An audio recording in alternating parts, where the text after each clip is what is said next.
Now the news in detail. Mutilizi Ward Councillor Evaristo M. Piri has announced his resignation from both his position and Patriotic Front Party, effective immediately.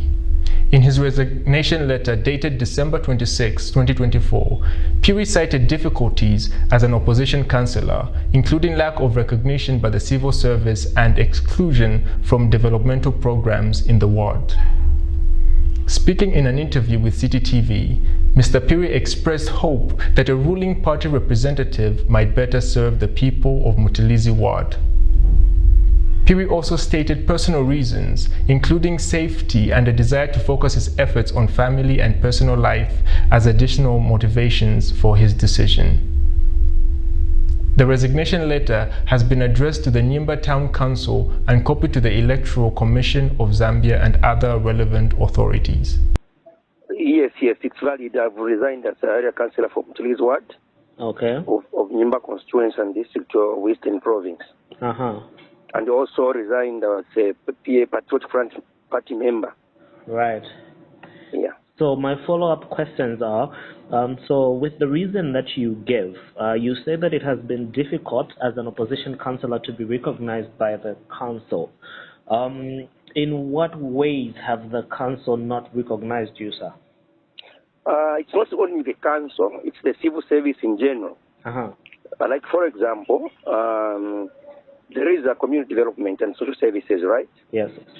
And they operate with the C-Works in the area, okay? So now, me as a councillor, they instructed those people that they should not work with me as a councillor. So whatever programs they have been doing, I don't even know about them.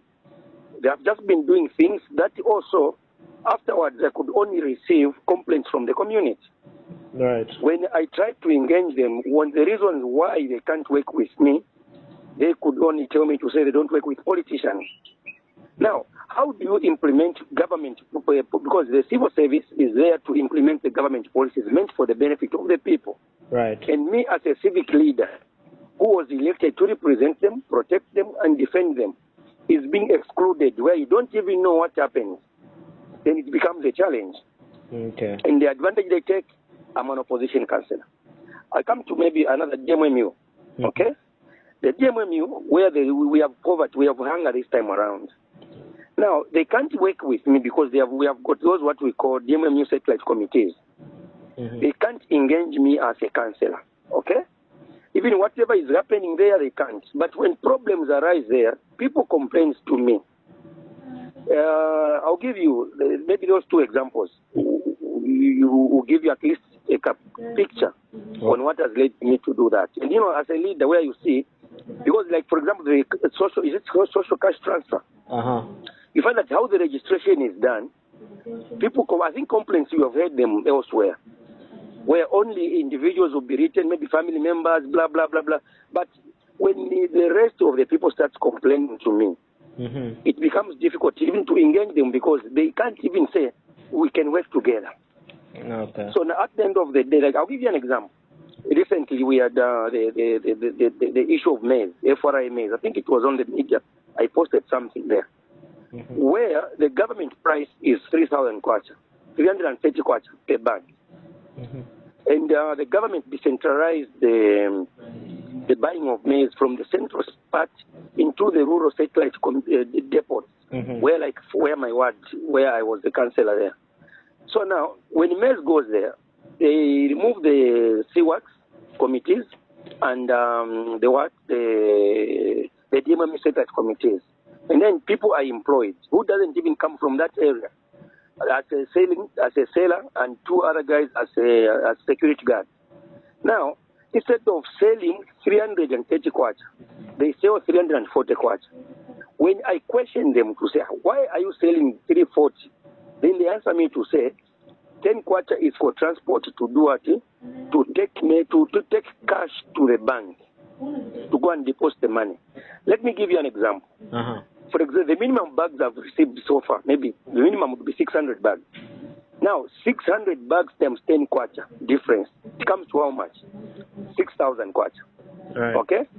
Now, 6,000 kwacha, they tell me it's the transport money to go and deposit the money at the bank, a distance of about 19 to 20 kilometers.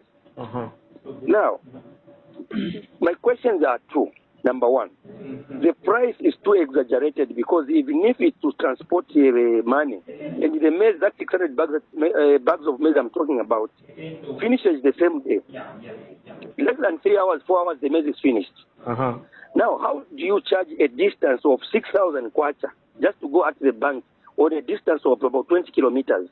That's number one. Number two, when the government was planning to decentralize the selling points of maize, they deliver the maize themselves as government to the site, and the government pays all the logistics for loading and everything.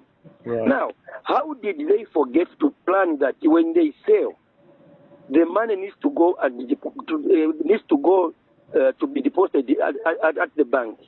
How did they forget that? Now, when I raise these issues, I become a threat. I see. Okay?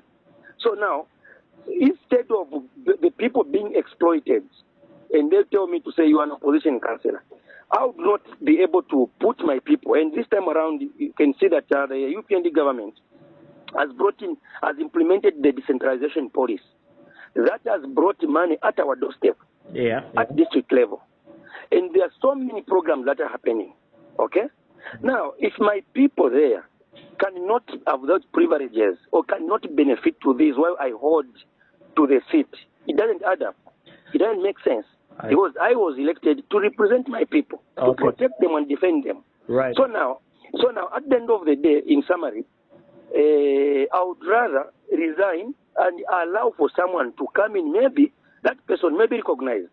And it will even be much better if we can have a UPND councillor to win that year, because the civil servants will start respecting that person, and they will fear to say, this councillor is under ruling government.